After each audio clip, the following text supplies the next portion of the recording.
اعوذ باللہ من الشیطان الرجیم بسم اللہ الرحمن الرحیم۔ الرجال مرد قوامون نگران ہیں علی النساء عورتوں پر، مرد حاکم ہیں عورتوں پر، نگران ہے عورتوں پر دو وجہ سے۔ ایک وجہ بما فضل اللہ بعضهم علی بعض، اس واسطے کہ اللہ نے فضیلت بخشی ہے ان میں سے بعض یعنی مردوں کو، بعض یعنی عورتوں پر۔ اور دوسری وبما انفقوا من اموالہم، اس واسطے کہ وہ مرد اپنے مالوں میں سے خرچ کرتے ہیں۔ آگے اللہ نے نیک عورتوں کی صفات بیان فرمائی۔ فالصالحات، نیک عورتیں قانتات، اطاعت کرنے والی ہوتی ہیں۔ اور دوسرا حافظات للغیب، وہ خاوند کے غائب ہونے کی صورت میں پس پشت حفاظت کرنے والی ہوتی ہیں۔ بما حفظ اللہ، اس چیز کی جس کی اللہ نے حفاظت کا حکم دیا ہے، یعنی اپنے مال، اپنی جان، اپنی عزت اور مال کی حفاظت کرنے والی ہوتی ہیں۔ واللاتی، اور وہ عورتیں کہ تخافون، جن کے بارے میں تم خوف کرو، نشوزہن، ان کی نافرمانی کا، کہ وہ نافرمانی کر رہی ہیں، تو 3 درجے قرآن نے بیان فرمایا ان کی اصلاح کو۔ ایسی عورتیں جو خاوند کی نافرمانی کریں، 3 درجوں میں بیان فرمائیں۔ پہلا درجہ یہ ہے کہ فعظوہن، ان عورتوں کو نصیحت کرو، سمجھاؤ بجھاؤ۔ اگر نصیحت سے بھی سمجھ نہیں آتی تو وَاہْجُرُوهُنَّ فِي الْمَضَاجِعِ، ان کے خوابگاہوں سے الگ ہو جاؤ، ان کے بستروں سے الگ ہو جاؤ۔ تو اگر اس سے بھی اس کو سمجھ نہیں آتی کہ خاوند مجھ سے ناراض ہو رہا ہے اور میرے ساتھ میرے کمرے میں بھی نہیں ہے، تو وَاضْرِبُوهُنَّ، تیسرا یہ ہے کہ ان کو مارو، مارنے کی بھی حد ہے، آگے بیان ہوگی۔ فَإِنْ أَطَعْنَكُمْ، بس اگر وہ تمہاری اطاعت کر لیں، یعنی درست ہو جائیں ان تینوں معاملات میں، تینوں درجوں سے، تو فلا تبغوا علیہن سبیلا، تو تم نہ تلاش کرو ان پر کوئی راستہ، یعنی ان پر کوئی بغاوت نہ کرو، مارنے کے بہانے نہ ڈھونڈو۔ ان اللہ کان علیا کبیرا، بے شک اللہ تعالیٰ بہت بڑے ہیں اور بلند ہیں۔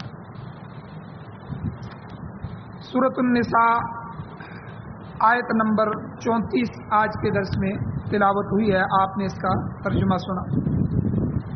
سب سے پہلے ربط آیات، ان آیتوں کا پچھلی آیتوں سے ربط تعلق کیا ہے۔ گزشتہ درس میں اللہ تعالیٰ نے عورتوں کو منع فرمایا تھا کہ وہ اس قسم کی خواہش نہ کریں کہ کاش کہ وہ مرد ہوتی، اگر وہ مرد ہوتی تو وہ بھی بڑے بڑے کام انجام دیتی، کیونکہ پچھلے درس میں یہ بات بیان ہو چکی تھی کہ عورتوں نے جب یہ دیکھا کہ مرد تو باہر جاتے ہیں، جہاد بھی کرتے ہیں، حضور علیہ الصلوۃ والسلام کے پیچھے نماز بھی پڑھتے ہیں، اور مال غنیمت بھی ان کو ملتا ہے، دین بھی مل رہا ہے اور دنیا بھی لے کے آ رہے ہیں، اور اسی طرح وراثت میں بھی عورتوں سے مرد کا ڈبل حصہ ہے۔ جب ان چیزوں کو دیکھا تو عورتوں نے آپس میں مشورہ کیا اور انہوں نے ایک خواہش کا اظہار کیا، کاش کہ ہم بھی مرد ہوتی، ہمیں دین میں یعنی نیکیاں بھی زیادہ ملتی اور دنیا بھی زیادہ ملتی، مال غنیمت بھی ملتی اور وراثت میں بھی حصہ زیادہ ہوتا۔ تو اللہ تعالیٰ نے پچھلی درس کی جو آیتیں ہیں ان میں صراحتاً منع فرما دیا کہ ایسی تمنا کرنا غلط ہے، کیونکہ اللہ تعالیٰ نے بعض انسانوں کو بعض دوسرے انسانوں پر فطرتی طور پر عزت بخشی ہے۔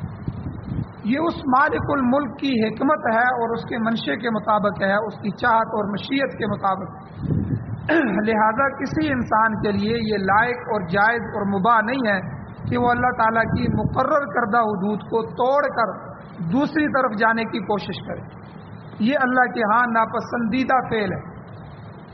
اگر کوئی ایسا کرے گا تو نقصان اٹھائے گا۔ آج کی دنیا میں یعنی قرب قیامت میں کیا کچھ ہو رہا ہے آپ سب دیکھ رہے ہیں۔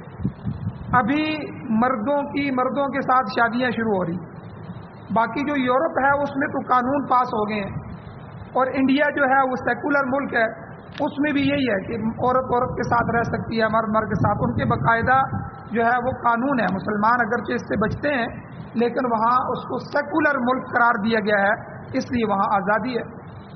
اور پاکستان میں بھی یہ تحریکیں اٹھ رہی ہیں، بلکہ اس سے بری چیز جو ابھی ہمارے ملک کے اندر بھی آ رہی ہے، یورپ اور وہاں ان ممالک میں تو پہلے ہی آ چکی ہے کہ مرد اپنی جنس بدل رہے ہیں، عورت اپنی جنس بدل رہی ہے. یعنی مرد جنس بدل کے عورتوں میں تبدیل ہو رہے ہیں، عورت جنس بدل کے مرد میں تبدیل ہو رہی ہے. تو یہ سب قیامت کی نشانیاں. تو یہاں ان آیتوں میں دیکھیں، پچھلی آیتوں میں، کہ اللہ نے صرف تمنا کرنے سے منع فرمایا کہ کوئی عورت مرد بننے کی تمنا بھی نہ کرے، خواہش بھی نہ کرے. تو مرد بن جانا عورت کا، اپنی جینیٹک حساب سے، سائنسی حساب سے اپنی جنس کو تبدیل کر لینا، تو یہ تو کتنا بڑا گناہ ہوگا اللہ کے ہاں. اپنی فطرت اور قدرت کے اندر بغاوت کرنا، جو اللہ نے فطرتی طور پر بنا دیا ہے. قدرت کے کاموں میں تغیر کرنا، اس میں ہاتھ ڈالنا، ان حدوں کو توڑنا، اس کی بالکل اجازت نہیں ہے. اس لیے آپ دیکھیں خودکشی کرنا حرام ہے. بھئی یہ جسم آپ کا ہے ہی نہیں، میرا ہے ہی نہیں، یہ تو میرے پاس چند دن کی امانت ہے، تو اس کو بھی ہم اپنی مرضی سے بھی چلا نہیں سکتے. ہماری آنکھ بھی ہماری مرضی سے نہیں چل سکتی، ہم اپنی خواہشات کی زندگی نہیں گزار سکتے. جس اللہ کی امانت ہے، جس نے دیا ہے، اسی کی مرضی کے حساب سے چلے گا. اور اسی طرح یہاں تک کہ اپنے جسم کو گدوانا، جسم پہ ٹیٹو بنانا، جسم کے اوپر تراش خراش کرنا، اپنے جسم کے کسی عضو کو کاٹنا، اپنا کوئی جسم کا حصہ عطیہ کر دینا، چیز ڈونیٹ کر رہا ہوں، میرے مرنے کے بعد میرا دل ڈونیٹ کر دے، میری آنکھیں فلاں کو دے دیں. بھئی تمہیں اختیار ہی نہیں ہے، یہ تمہاری چیزیں ہیں ہی نہیں. بلکہ ایک حدیث کے مطابق آتا ہے کہ جو اپنے کسی عضو کو دنیا میں ضائع کرے گا، جنت میں اگر چلا بھی گیا، اللہ اس کے اس عضو سے اس کو محروم کر دے. آنکھیں نہیں ہوگی دنیا میں، آنکھیں دے کے جائے گا تو اللہ جنت میں جائے گا اپنے اعمال کی وجہ سے. نیک آدمی تھا، بھلا آدمی تھا، جنت میں چلا بھی گیا تو آنکھوں سے محروم ہو. کیوں دی ہیں تم نے؟ یہاں تک کہ کسی دوسرے انسان کی یا کسی جاندار کی تصویر بنانا بھی منع ہے. حضور علیہ السلام نے کیا فرمایا کہ تم اللہ کی تخلیق میں مداخلت کرتے ہو. قیامت والے دن مصور کو کہا جائے گا، تصویر بنانے والے کو، کہ یہ تو اللہ کا کام ہے. مصور تو اللہ کی ذات ہے، یہ اللہ کا نام بھی ہے، مصور، تصویر بنانے والا. تو اگر اس کی تصویر بنائی ہے تو اب اس میں روح بھی ڈال، جان بھی ڈال نا. تو اس لیے قیامت والے دن حضور نے فرمایا سب سے سخت ترین عذاب تصویر بنانے والوں کو.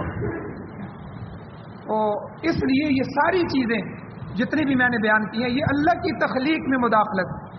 فَلَا يُغَيِّرُنَّ خَلْقَ اللَّهِ، اللہ کی تخلیق میں وہ تغیر کرتے ہیں. تو اس لیے کسی مرد کا عورت بن جانا یا عورت کا مرد بن جانا یا مرد کا مردوں کے ساتھ شادیوں کا تعلق کرنا یا عورتوں کا عورتوں کے ساتھ شادیوں کا تعلق، یہ تو فطرت کے بھی خلاف ہے. یہ تو جانور جو بے وقوف ہوتا ہے، جانور جس کی عقل بھی کامل نہیں ہوتی، یہ تو جانور کو بھی سمجھ ہے. آج تک آپ نے اور میں نے کسی جانور کو، کسی کتے کو کتے کے ساتھ، کسی کتیا کو کتیا کے ساتھ بھی نہیں دیکھا. حالانکہ بدترین جانوروں میں سے جو خنزیر ہے، اس کو بھی پتا ہے کہ اللہ نے میرا جوڑا کون سا بنایا ہے. انسان جانوروں سے بھی بدتر ہو رہا ہے. اسی کو قرآن مجید میں اللہ نے فرمایا کل انعام، کہ انسان جو ہے، انسان اللہ نے اس کو اشرف المخلوقات بنایا ہے، تو اس کو اللہ نے بڑا شرف اور عزت عطا فرمائی. لیکن یہ جب اعمال کرتا ہے، نیک اعمال کرتا ہے، تو اللہ تعالیٰ اسے فرشتوں اور فرشتوں سے بھی اوپر لے جاتے ہیں، فرشتوں کے درجات سے بھی بڑھ جاتا ہے. لیکن جب بدعمالیوں پہ اترتا ہے، اللہ کی بغاوت پہ اترتا ہے، تو اللہ تعالیٰ کہتے ہیں کل انعام بل ہم اضل، یہ چوپایوں کی طرح ہے. نہیں، بل ہم اضل، بلکہ ان سے بھی زیادہ ذلیل اور گمراہ ہے. آپ دیکھیں چوپائے کو بھی پتہ ہے کہ میرے اللہ نے میرے لیے کون سا جوڑا بنایا ہے. گدھے کو پتہ ہے میرے لیے گدھی ہے، ٹھیک ہے، گائے بھینس کو پتہ ہے، ہر ایک کو پتہ ہے. کوئی جانور بھی آپ کی فطرت اور قدرت کے خلاف جو ہے اس کا ملاپ نہیں دیکھیں گے، اس کا جوڑا نہیں دیکھیں گے. تو لیکن انسان جو ہے، ان کی سوسائٹیاں بن رہی ہیں اور اس میں قانون پاس ہو رہے ہیں اور ان میں پتہ نہیں کیا کچھ ہو رہا ہے. تو یہ سب فطرت کے خلاف ہے. تو پچھلی آیات میں اللہ تعالیٰ نے سختی سے منع فرمایا کہ کوئی یہ خواہش بھی نہ کرے. وَلَا تَتَمَنَّوْا مَا فَضَّلَ اللَّهُ بِهِ بَعْضَكُمْ عَلَى بَعْضٍ, تم نہ تمنا کرو اس میں جن میں اللہ نے بعض کو بعض پر فضیلت دی ہے. مردوں کو اللہ نے مرد بنایا, عورتوں کو اللہ نے عورت بنایا. کسی کو اختیار تو نہیں تھا کہ کوئی اپنے اختیار سے مرد بن جائے, کوئی اپنے اختیار سے عورت بن جائے. تو اللہ کی تخلیق پر تمہیں اعتماد نہیں ہے, اللہ کی حکمت پر تمہیں اعتماد نہیں ہے, اللہ کے علم پر تمہیں اعتماد نہیں ہے. اللہ جانتے تھے کہ میں اس کو مرد بناؤں گا, دنیا میں اتنے مردوں کی ضرورت ہے, دنیا میں اتنی عورتوں کی ضرورت ہے, اتنے مرد ہونے چاہیے, اتنی عورت ہونی چاہیے, فلاں کو میں نے مرد بنانا ہے, فلاں کو عورت بنانا ہے. تو اس لیے اللہ تعالیٰ نے پچھلے درس کے اندر جو ہے اس میں منع فرما دیا کہ اللہ کے ہاں یہ پسندیدہ نہیں ہے کہ اللہ کی مقرر کردہ حدود کو توڑ کر دوسری حدوں میں داخل ہو جائے. اب آج کے درس کی آیت میں اللہ تعالیٰ نے مردوں کی جو فضیلت ہے عورتوں پر, مردوں کو اللہ نے فضیلت دی ہے, اس فضیلت کی اللہ نے وجوہات بیان فرمائی. اور دوسرے نمبر پر بعض ہمارے معاشرے میں دوسرے کئی مسائل ہیں, اللہ نے ان مسائل کو بھی یہاں بیان فرمایا. مرد عورت میں چپکلش ہو جائے, مرد عورت میں اونچ نیچ ہو جائے, ٹھیک ہے, کوئی معاملات ہو جائیں تو دونوں اپنے حقوق کو پہچانیں. دونوں کے حقوق کیا ہیں, کوئی اپنے حقوق سے آگے نہ بڑھے. پھر عورتوں کی جو ہے وہ نصیحت کرنی ہے تو عورتوں کو نصیحت کے اللہ نے درجات بیان فرمائے. یہ معاشرتی مسائل کہلاتے ہیں. اللہ نے معاشرتی مسائل, آئلی قوانین اللہ نے اس میں بیان فرمائے. سب سے پہلے اللہ نے فرمایا الرجال قوامون علی النساء, مرد عورتوں پر حاکم ہیں, مرد عورتوں پر نگہبان ہیں, مرد عورتوں پر نگران ہیں. یہ تینوں ترجمے جو ہے مفسرین نے کیے ہیں. قوام جو ہے اس کا معنی اور قیام کا معنی, قوام اور قیام یہ دونوں عربی کے لفظ ہیں. اس کے معنی نگران کے ہوتے ہیں, محافظ کے ہوتے ہیں, یا کسی کام کو انجام دینے کے ہوتے ہیں کہ اس کام کو کیا جائے. بعض مفسرین نے, جن میں شیخ الہند رحمۃ اللہ علیہ بھی ہیں, انہوں نے اس لفظ کا ترجمہ حاکم کیا ہے. دراصل جو ہمارا حاکم ہوتا ہے, وزیر اعظم یا حاکم جو ہوتا ہے, یہ بھی قوم کا, عوام کا نگران اور محافظ ہی ہوتا ہے. تو مطلب یہ ہوا کہ مرد کو اللہ تعالیٰ نے عورتوں پر نگران اور محافظ بنایا, یا مرد کو اللہ نے ان پر حاکم بنایا. مردوں کو یہ فضیلت خود اللہ تعالیٰ نے عطا فرمائی ہے اور قرآن کی اس آیت میں اللہ نے ذکر فرمایا. اب آپ دیکھیں, جہاں بھی انسانی سوسائٹی ہوگی, انسانی معاشرہ جہاں بھی رہ رہا ہوگا, وہاں رئیس اور مرؤوس دونوں ہوں گے, مالدار اور غریب طبقے دونوں موجود ہوں گے. یہ اللہ کا نظام ہے, فطرتی چیز ہے. اور حاکم اور محکوم ہوں گے, کوئی ذمہ دار لوگ ہوں گے, کوئی ان کے نیچے ماتحت ہوں گے, اور اسی طرح نگران اور ماتحت ہوں گے. تو یہ ہر جگہ, ہر سوسائٹی میں ہوتا ہے. تو ان میں سے جو اعلیٰ حیثیت ہے اللہ تعالیٰ نے وہ مرد کو عطا کیا ہے. گویا کہ مرد حاکم ہے اور عورت محکوم ہے, اس کے ذمے ہے, ٹھیک ہے, اس کے ماتحت ہے. آپ دیکھیں کسی بھی کمپنی میں, کسی بھی فیکٹری میں, یا کسی بھی دفتر میں کوئی بھی نظام چلانے کے لیے, تو وہاں ایک بڑا ہوتا ہے, ایک چھوٹا ہوتا ہے, کچھ سے چھوٹا ہوتا ہے, کس سے چھوٹا ہوتا ہے. اس طرح نظام ہوتے ہیں اور ہر ایک کے ماتحت لوگ ہوتے ہیں. اس طرح وہ کمپنی چل رہی ہوتی ہے. اگر ایسا نہ ہو اور دروازے کے اندر جا کے فیکٹری کے اندر سارے ایک جیسے ہوں تو پھر تو وہ فیکٹری نہیں چلے گی. ایک دوسرے کو آرڈر دے گا, دوسرے تیسرے کو آرڈر دے گا, اور کوئی دوسرے سے پوچھ نہیں سکے گا. آپ دیکھیں سب سے بڑا مالک ہوتا ہے, مالک جو ہوتا ہے وہ آ کے جی ایم کو پوچھتا ہے. اس نے کبھی کسی ورکر کو نہیں بلایا, بھائی تم یہ فیکٹری میں کیوں کام غلط کر رہے ہو, تم نے اتنا پروڈکٹ ہمارا خراب کیوں کر دیا ہے, تم نے مشینیں وقت پہ چلائی کیوں نہیں, تم نے مشین کو بند کیوں کیا. کبھی کسی ورکر سے نہیں پوچھتا. بڑا مالک ہے, اس سے نیچے ماتحت, جو مالک کے ماتحت ہے وہ جی ایم وغیرہ ہوتے ہیں, بڑے جو ہوتے ہیں. اب ان کی تنخواہیں بھی انہوں نے بڑی اچھی رکھی ہے, 2-2, 3-3 لاکھ تنخواہیں ہوتی ہیں, اور اسی وجہ سے ہوتی ہیں کہ وہ انہوں نے پوری فیکٹری پہ نظر رکھنی ہوتی ہے. ہر بندہ وہ جو ہے اس کے ماتحت ہوتا ہے اور وہ مالک کے ماتحت ہوتا ہے. اب جی ایم سے نیچے بھی آپ دیکھیں کئی ہوتے ہیں سپروائزر ہوتے ہیں، انہوں نے کئی شاپوں کے الگ سپروائزر بنائے ہوتے ہیں. اب جی ایم بھی جو ہے وہ ورکر کو بلا کے نہیں پوچھتا، وہ بھی سپروائزر کو، بھائی تم اس مشین پہ سپروائزر تھے، تمہاری ذمہ داری تھی، اتنے بندے تمہارے ماتحت کام کر رہے ہیں، انہوں نے اتنا پروڈکٹ کیوں نہیں تیار کیا؟ اب کام خراب ہو گیا وہ انہی سے پوچھتا ہے. اسی طرح سپروائزر کے نیچے جو ہوتے ہیں تو یہ درجہ بدرجہ لوگ ہوتے ہیں. یہ سوسائٹی کے لیے، کمپنی کے لیے، دفتر کے لیے، معاشرے کے لیے، ایک نظام کو چلانے کے لیے یہ ترتیب ضروری ہوتی ہے، لازمی ہوتی ہے. اگر یہ ترتیب نہ ہو تو وہ فیکٹری نہیں چل سکتی اور وہ معاملات نہیں چل سکتے، ہر جگہ خرابی پیدا ہو جائے گی. اسی طرح گھر بھی جو ہے یہ ایک نظام ہے. جب شادی ہو جاتی ہے، نکاح ہو جاتا ہے، خاوند بیوی بن جاتے ہیں تو ظاہر بات ہے ان میں سے ایک حاکم ہوگا، دوسرا محکوم ہوگا نظام چلانے کے لیے. یاد رکھیں کہ باقی جو ہے عزت بےزتی کے حساب سے مرد اور عورت میں فرق نہیں ہے، دونوں کی اپنی اپنی حیثیت ہے. اللہ نے دونوں کے حقوق بیان فرمائے، آگے آئیں گے انشاءاللہ. مرد اپنے حقوق کو ادا کرے، عورت اپنے حقوق کو ادا کرے. یہ بھی ڈنڈی نہ مارے، وہ بھی نہ مارے. اور دونوں اپنے اگر حقوق میں کوتاہی کرے، مرد زیادتی کرے گا تو اللہ کے ہاں مجرم ہوگا، اگر عورت زیادتی کرے گی وہ مجرم ہوگی. دونوں کے حقوق الگ بیان ہیں. یہ انتظامی طور پر اللہ نے مرد کو عورت پر گھر چلانے کے لیے نگران مقرر فرمایا. تو یہ جو اعلیٰ حیثیت ہے یہ اللہ نے مرد کو عطا کی ہے. اور سورہ بقرہ میں بھی اللہ تعالیٰ نے مردوں اور عورتوں دونوں کے حقوق کا تذکرہ فرما دیا. اللہ نے فرمایا وَلَهُنَّ مِثْلُ الَّذِي عَلَيْهِنَّ بِالْمَعْرُوفِ وَلِلرِّجَالِ عَلَيْهِنَّ دَرَجَةٌ، یعنی جس طرح مردوں کے حقوق ہیں اسی طرح عورتوں کے بھی حقوق ہیں. وَلَهُنَّ، ان عورتوں کے لیے، مِثْلُ الَّذِي، ان حقوق کی طرح ہے، عَلَيْهِنَّ بِالْمَعْرُوفِ، دستور کے مطابق جو حقوق ان کے لیے مقرر کیے گئے ہیں. تو یعنی ان مردوں کے لیے بھی حقوق اللہ نے مقرر کیے ہیں، عورتوں کے بھی حقوق مقرر کیے ہیں. لیکن اللہ نے فرمایا وَلِلرِّجَالِ عَلَيْهِنَّ دَرَجَةٌ، مردوں کو اللہ نے ان عورتوں پر ایک درجہ عطا فرما دیا، ایک اللہ تعالیٰ نے ان کو فضیلت عطا فرما دی. تو یہ تو سورہ بقرہ میں بھی اللہ نے بیان فرمایا. اب یہ جو اللہ نے فضیلت دی ہے، اس فضیلت کی وجہ کیا ہے؟ کیوں مرد کو فضیلت دی ہے؟ تو اللہ نے اس آیت میں دو وجہ بیان فرمائی. مرد کو عورت پر جو فضیلت ہے، جو درجہ ہے، جو اس کو حاکم اور نگران اور نگہبان بنایا گیا ہے، اس کے اللہ نے دو وجوہات بیان فرمائی. ایک وجہ تو فطرتی ہے، یعنی قدرتی ہے، فطرت کے حساب سے وہ مرد کے اندر ہی ہوتی ہے، اس لیے مرد کو حاکم ہونا چاہیے. اور ایک وجہ جو ہے وہ اختیاری ہے. دو وجہ ہیں، اللہ نے ان دونوں کو بیان فرمایا. تو پہلی وجہ کیا ہے کہ بما فضل اللہ بعضهم علی بعض، کہ اللہ نے ان میں سے بعض کو، یعنی مردوں کو بعض پر، یعنی عورتوں پر فضیلت بخشی. یہ فطرت نے انہیں دے دی، فطرتی فضیلت. اب یہ فطرتی برتری جو ہے، یہ فطرتی فضیلت ہے، یہ کس وجہ سے ہے؟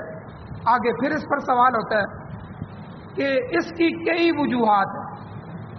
مثلا عقل جو ہے، دماغ، عقل کے معاملے میں اللہ تعالیٰ نے مرد کو وافر حصہ عطا فرمایا. یاد رکھیں، مرد کو اللہ نے وافر حصہ عطا فرمایا. وہ الگ بات ہے کہ مرد اب بے وقوف بنتے جا رہے ہیں. وہ کسی نے کہا کہ بھائی مردوں کو کیا ہو گیا، مردوں کی عقل پر پردہ پڑ گیا. انہوں نے کہا جی یہ عورتوں کے غلام ہو گئے. جب سے مرد نے اپنی ڈیوٹیاں چھوڑ دی ہیں، سوچنا چھوڑ دیا ہے، پورے معاملات پر نگہبانی چھوڑ دی ہے، اب عورت کی حکومتیں شروع ہو گئی. آپ دیکھیں بچے کے لیے لباس کو سلیکٹ کرنا یہ مرد کا کام ہے نا، کہ جو ہے اسلامی لباس لے کے آئے. اب عورت کو بھیج دیتے ہیں جو بازار سے بچے کے لیے کپڑے لے آؤ. اب عورت کا ویسے بھی غیر ضروری طور پر بازار میں جانا منع ہے. اب یہ ایک گناہ تو یہ ہو گیا. دوسرا وہ وہاں جا کے بچے کے لیے جو ہے وہ پینٹ شرٹ لے کے آ جاتی ہیں اور مرد مزے سے دیکھ رہا ہے. اب بچپن سے پینٹ شرٹ کی عادت ہوگی تو یہ انگریز کا لباس آگے تک جائے گا. اور اسی طرح سکول اور تعلیمی درسگاہیں جو ہوتی ہیں، مدرسہ اور سکول، ٹھیک ہے، دین کی تعلیم اور دنیا کی تعلیم، یہ دونوں ضروری ہے معاشرے کے. ان دونوں تعلیمی اداروں کی سلیکٹنگ یہ بھی مرد کے ذمہ ہے کہ مرد جائے، دیکھے. اور بھائی کوئی لبرل آدمی، کوئی ایسا پرنسپل تو نہیں ہے جو کوئی لبرل اوپر بیٹھا ہوا ہے، آزاد خیال ہے.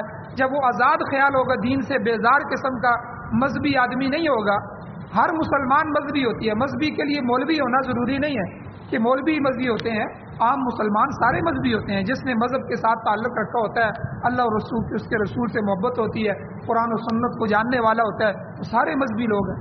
تو کم از کم ہمارے انجینئر کا، ہمارے ڈاکٹروں کا، ہمارے پرنسپل لوگوں کا، ہمارے ان بڑے عہدیدار لوگوں کا مذہبی ہونا ضروری ہے، کم از کم مذہبی. آج کل تو ان ساری عہدوں پر، ساری سیٹوں پر جو ہے وہ لبرل اور آزاد اور خیال اور داری قسم کے لوگ آ رہے ہیں. تو اس لیے اس چیز کو بھی دیکھنا کہ بھئی یہ جس اسکول میں میرا بچہ پڑھ رہا ہے، یہ اس کا پرنسپل کون ہے، اس کو کون سے استاد پڑھا رہے ہیں. کوئی ان کا استاد جو ہے وہ کوئی کافر تو نہیں ہے، کوئی غیر مذہب تو نہیں ہے، کوئی رافضی تو نہیں ہے، کوئی پرنسپل اس کا داریہ تو نہیں ہے. میں جا کے اس کا ذہن تو چیک کروں، تھوڑی سی گپ شپ تو لگاؤں، کہیں اللہ سے بیزار تو نہیں ہے، دین سے بیزار تو نہیں ہے. ظاہر بات ہے اس نے ایسے ہی پرنسپل نے ایسے ہی استاد رکھنے ہیں، آگے بچوں کی نگرانی بھی ایسی ہی کرنی ہے. کہیں وہ علماء سے، قرآن سے، اسلام سے وہ بدزن تو نہ کر دے میرے بچے. اب یہ ذمہ داری مردوں کی تھی، ہم نے عورتوں کے ذمہ لگا دی ہے. جو آج اجلاس ہے انہوں نے ہمیں بلایا ہے، تم حاضری لگا کے آج. اب عورتیں جا رہی ہیں اور ساری بیٹھی ہوئی ہیں، اور جس طرف عورت کا ذہن ایسا ہوتا ہے، جس طرف اس کا ذہن بنا دو اس کا ذہن بن جاتا ہے. اس عقل کی وجہ سے بھی اب مرد نے جو ہے حوصلے سے فیصلہ کرنا ہوتا ہے. اس نے ہر چیز کو چاروں طرف سے دیکھنا ہوتا ہے. اس نے معاشرے میں 10-20 بندوں سے مشورہ کرنا ہوتا ہے، پھر جا کے اس نے اس بات کو سوچنا ہوتا ہے، پھر جا کے مرد فیصلہ کرتا ہے. اب عورت جو ہے یہ بڑی ڈھیلی ڈالی سے ہوتی ہے، اس کی عقل بھی ایسی ہوتی ہے، تو اس لیے اس نے فوراً فیصلہ کرنا ہوتا ہے اور سوچنے کی بھی نہیں ہے. اس کو کسی طرف میدان اور تھوڑا سا جو ہے وہ جو ہے اس کے لیے میدان بنایا جائے تو فوراً اس کی طرف چلی جاتی ہے. تو اس عقل کے معاملے میں بھی اللہ تعالیٰ نے مرد کو عورت کے مقابلے میں وافر حصہ دیا ہے. اب ہمارے لڑکوں کو دیکھیں، لڑکے پڑھائی میں پڑھتے ہی نہیں ہیں اور لڑکیوں نے پڑھنا شروع کر دیا.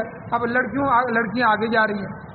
اب اس میں یہ نہیں ہے کہ لڑکیوں کی عقل زیادہ ہے، لڑکوں کو اللہ نے فطرتی اور قدرتی عقل زیادہ دی ہے، لیکن وہ استعمال نہیں کرتے.